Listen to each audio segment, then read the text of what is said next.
Hi Pisces, this is Jav. Welcome po sa ating channel. By the way Pisces, this is timeless reading. Gamitin ang reading na ito bilang gabayin lamang. Kung naka-resonate kayo, comment down. Tandaan ito ay channel reading po. Kunin nyo lang po kung ano ang naka-resonate sa iyo. This is for you Pisces.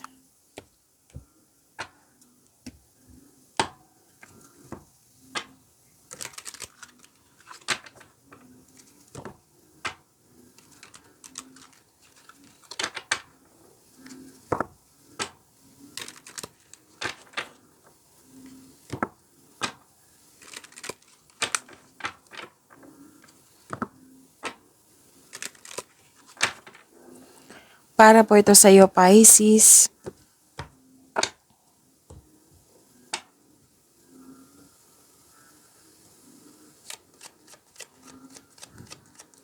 Maraming salamat po sa inyong patuloy na suporta, sa mga nag-donate, sa mga hindi nag-skip ng ads, maraming salamat po. Sa mga hindi pa nag-subscribe, subscribe na po kayo at click bell notification para malaman nyo na may bago tayong video. Para sa mga gustong magpa-reading, comment po kayo ng personal reading. Again, comment kayo ng personal reading and check my reply sa comment section.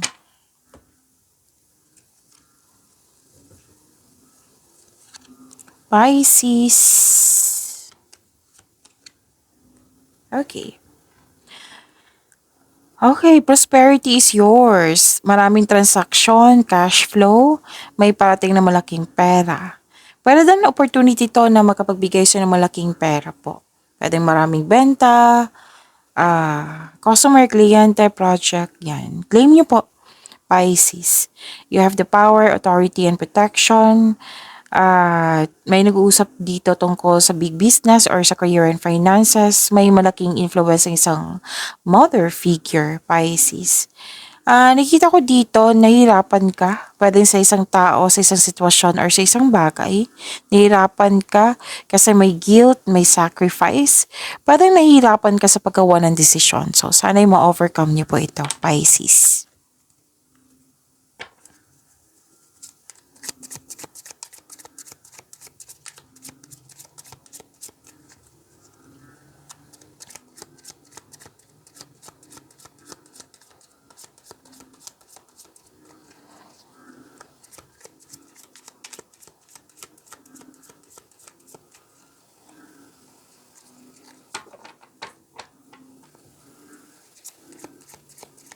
Energy po ni Pisces.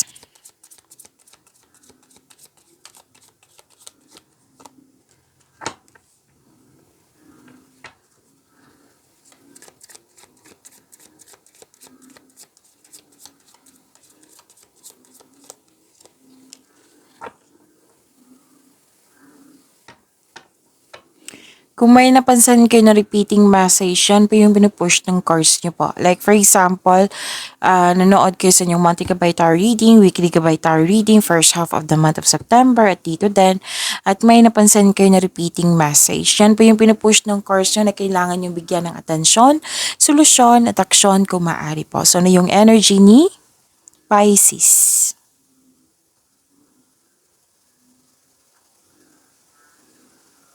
Persistence, self-reliance.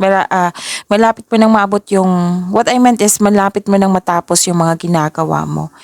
Pwedeng na-kompleto na or nearing completion po ito ha. At may nakita ko dito, gusto nyo mapag-isa. May posibleng may atake sa iyo bagamat ikaw ay handa. Posible din na may hamon na parating, pwedeng delay, or di kaya may na-stress ka kasi may mataas ang ego. So, kailangan lang mahabang pasensya. Nakaramdam ka ng pagod, pwedeng gawain to kasi nakita ko dito hard work at dedicated ka sa mga ginagawa mo. Pwedeng gawain to ha, pwede din sa isang sitwasyon or sa isang tao, pwede din. So, nakaramdam ka ng pagod at handa ka ng sumuko. Pero huwag kayong sumuko. Kasi kung gawain to, malapit mo naman matapos to. Move forward, tapusin mo yung mga nag-aantay na gawain. Pwede din na nakakaranas ka ng hirap sa pagtanggap ng bagong tao sa iyong buhay. Kumbaga guarded ka. Oo. It might be may nangyari sa nakaraan na hindi mo nagustuhan, like nagkaroon ng trauma, tapos ngayon may mga bagong tao na dumating sa iyo, nahihirapan ka sa pagtanggap. Pwedeng sa ano to, sa pag-ibig to. Pwede din naman sa career and money eh. So, try to fix and forgive yourself first. Para maging magaan yung yung connection nyo ko. Para maging para to gagawin mo to para sa inner peace mo. At maging magaan din para fair sa'yo, fair din sa bagong tao. Kasi gusto mo eh, gusto mo. Nakikita ko dito gusto mo. Pero yun nga, mas ngibabaw yung pagiging guarded mo. Okay? Wala namang masama sa pagiging guarded. Ang sabi lang ng card dito, you deserve these chances. Lalo na nung yung tao, it might be this is itong taong ito, magbibigay ito ng love and peace and happiness sa iyong buhay, di ba? Sayang naman. So, try to forgive, try to fix yourself first. Okay? So, gagawin mo to para magkaroon ng inner peace. Pwede din yung sinabi ko kanina na may concern ka sa isang tao or sa isang bagay or sa isang sitwasyon na nagbigay ka ng mahabang pasensya. Okay? Kasi yun nga, may nakita rin ako dito mataas yung ego. Nakaramdam ka ng pagod pero hindi ka naman susuko dito eh. Oo. Kung conflicto, kung may concern ka sa isang tao, pwede niyong pag-usapan. I-refer mo sa kanya yung mga concern mo. Kung pwede, kung para magkasundo kayo, then gawa kayo ng adjustment. So yan ha, kung gawain din to, huwag kayong sumuko. Malapit naman matapos oh. Pwede din sa napanood nyo to ngayon, pwedeng natapos na yan. Oo. So huwag kayong sumuko. Kung gawain yan, oras na para gawin ang huling hakbang tungo sa pagtatapos ng iyong mga gawain. Huwag kayong sumuko. This is only temporary. Ma-overcome mo rin yan.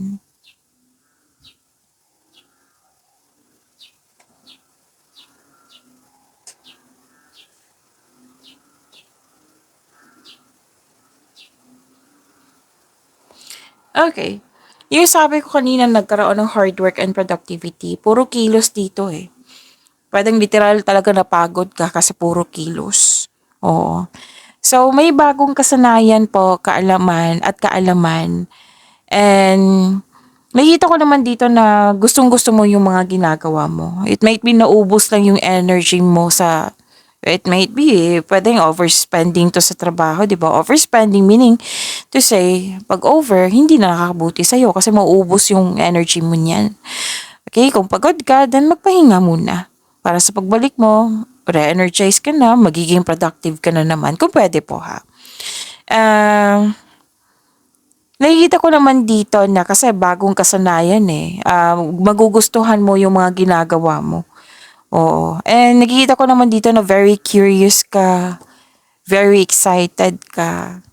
Ang sinabi ng card nyo dito, tagumpay sa pananalapi, sa inyong kaperahan. Nang dahil sa pagiging productive niyo sa araw-araw. Taas ng tagumpay ay nasa iyo. Ulitin ko, ang taas ng iyong tagumpay ay nasa iyo. So keep up the great work. So most likely nag-spend kayo, yung energy nyo nag-spend sa career and money.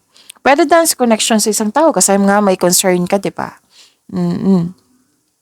So keep up the great work. And may nag-decide din dito sa mga may relasyon na magbuo kayo ng pamilya. Yung sariling pamilya.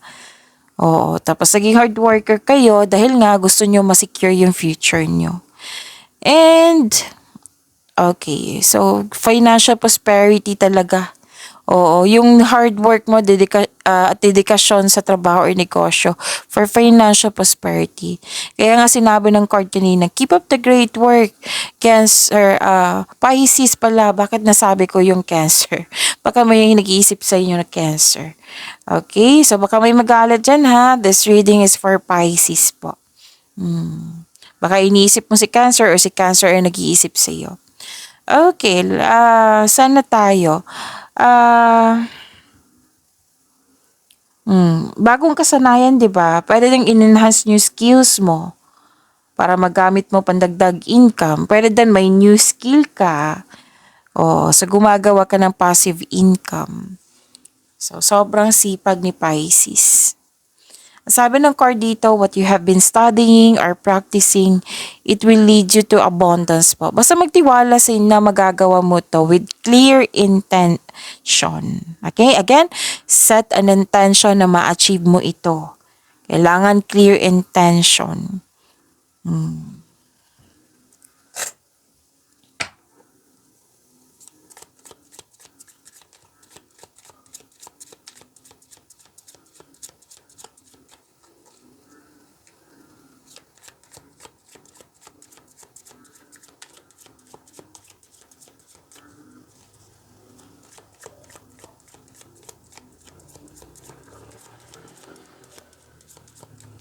Career and money ni Pisces.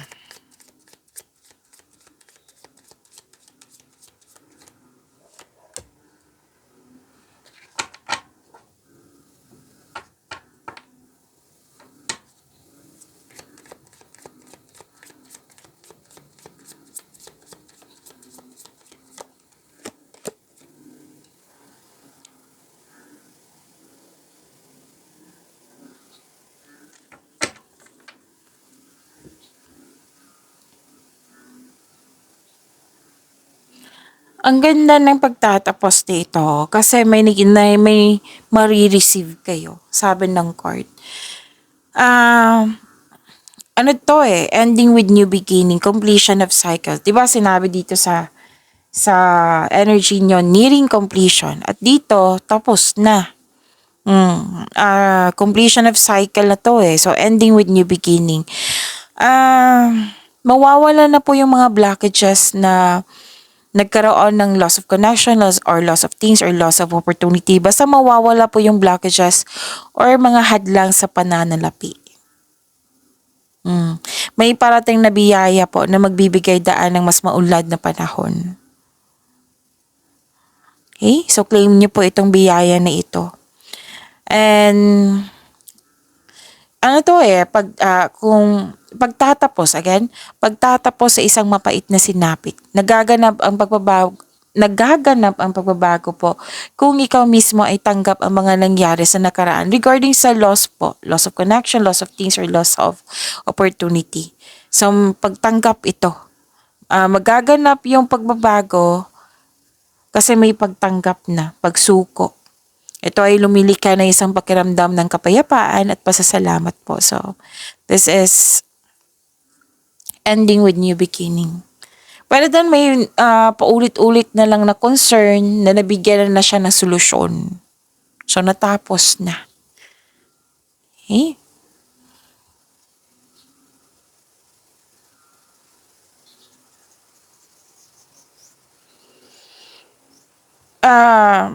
Yung sinabi ko kanina, di ba, may natapos at may na-receive kayo. Yes, may na-receive talaga kayo.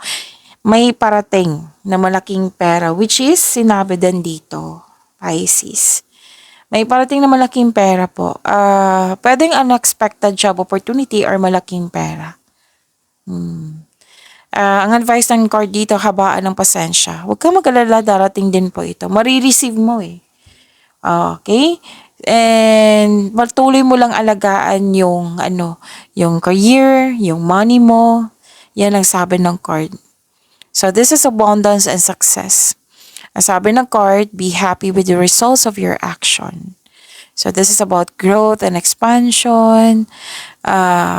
Kitang-kita ko yung happiness mo dito. May development, may success. Yan. So claim niyo po, ang ganda po, Pisces. At nakikita ko rin dito na may masungit kayong kasamahan dyan, pwedeng customer or sensitive ito. So, nagbigay ka ng mahabang pasensya, Pisces. Okay, sa kaperahan po, this card asks you to pay attention sa inyong income at sa paggasta. Kumbaga, Pisces, yung control and monitor your money.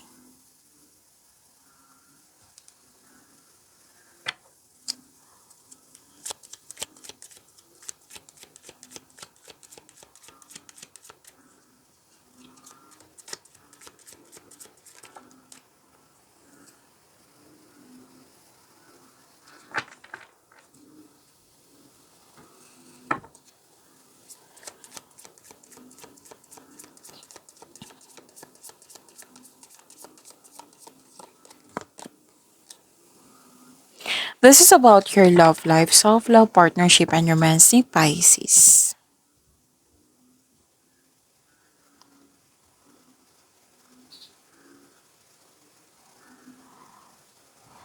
So, inom muna ako ng tubig. Saglit lang po.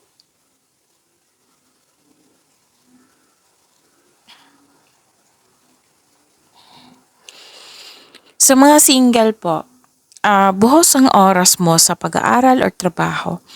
Nauubusan kayo or hindi sapat yung time for yourself sa inyong family, sa inyong friends. Sabi ng card, pagbalance ang kailangan. Ganun din sa mga marelasyon po, sa buhay mag-asawa. Oo, kailangan balansehin. May advice din dito, pagbalanse sa pera. It might be this is your ipon. At ano to kailangan bigyan pansin to, lalo na sa mga may relasyon sa buhay mag-asawa. Okay, pagbalanse talaga kasi wag niyong hintayin na magkaroon siya ng mag-concern. Like for example, sinabihan ka ng partner mo na ano ba to si Pisces, puro na lang trabaho, wala nang panahon sa akin. Oo. So wag niyong hintayin. Wala pa naman ako nakita dito so far. So, kasi most likely pag mag-advise ka sa yung card na ganito, meaning to say, pay attention. Kasi may ginagawa ka dyan, sobra na. Sobra na yung mga trabaho mo dyan. Kaya, pag sobra, hindi na yan nakakabuti sa'yo, di ba? Hindi din nakakabuti sa connection mo sa isang tao. So, pay attention. Kailangan mong bigyan ng aksyon. Kung pwede po.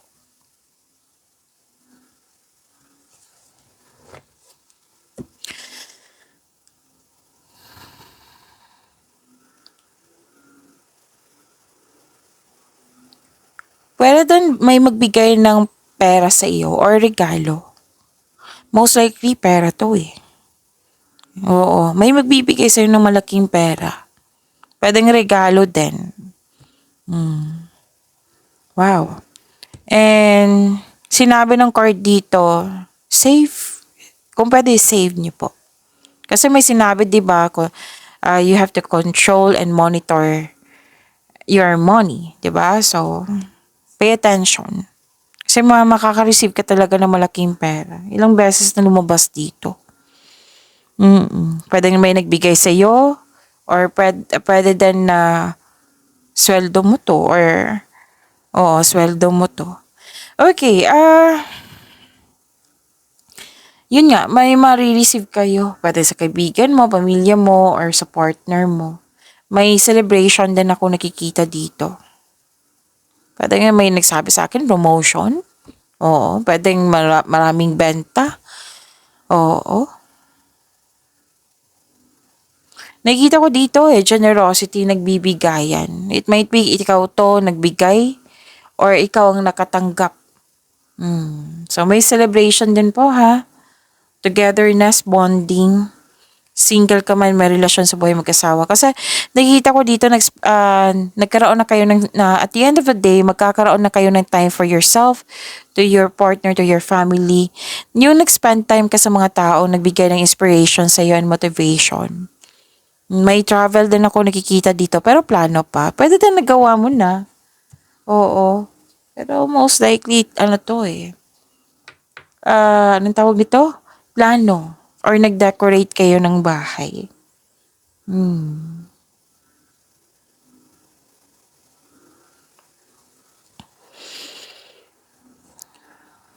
You have abundant in life. Claim niyo po. Sa mga may relasyon, maalaga kayo. May relasyon sa buhay mag-asawa, maalaga kayo sa inyong partner, masahan. So, magtiwala kayo na magbuo kayo ng lasting partnership kasi may nakita ako dito, nagka-question na pwedeng ikaw to, pwedeng siya. Oo, na yun nga, yung sabi ko kanina sa inyo, yung example ko, ano ba to si Pisces, puro na lang trabaho, wala lang panahon sa akin. Pwedeng ganyan, na may concern na So, magtiwala na magbuo kayo ng lasting partnership, okay? Pwedeng sa kaibigan mo to, malapit na tao sa iyo, pwedeng sa person mo. So, dalawang card na mismo nagsabi dito na nagkaroon ka ng time sa family, may mag-start ng magbuo ng family dito, may nagkaroon ng time sa mother figure, or may nanganak, may nakita ko may nanganak dito. Okay, so you have abundant in life, claim niyo po. Pagyamanin niyo po yung blessings na binigay sa inyo, Pisces. See you tomorrow. Maraming salamat po.